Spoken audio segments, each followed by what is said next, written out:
All right, so she's still a side bent left and a rotated right. I still want to stretch the concavity.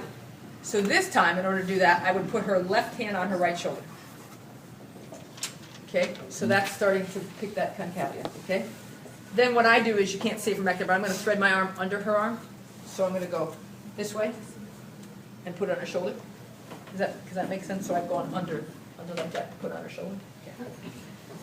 And then I find whichever segment again.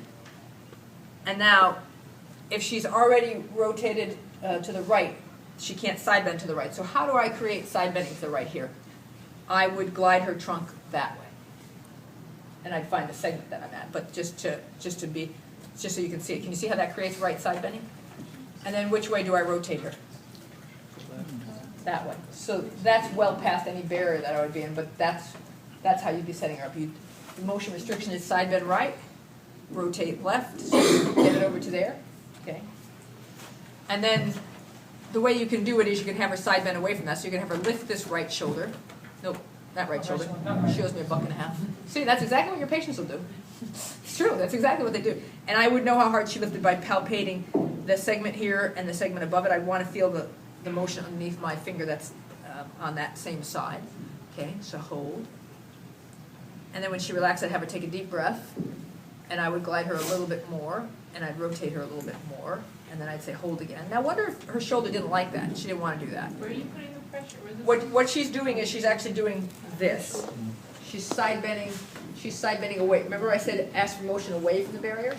So she's here. I'll exaggerate. So what I'm asking her to do is raise that shoulder, which is actually taking her in that direction, but it's isometric.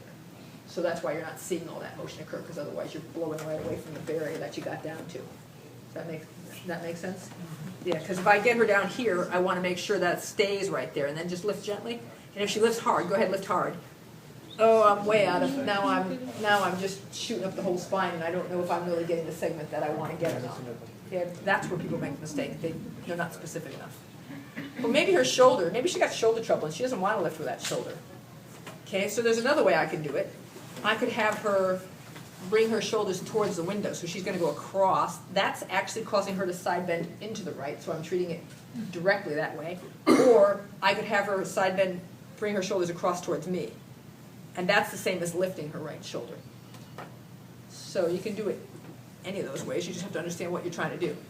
Okay, I'd still have her hand up on her shoulder with that. I let her out of position.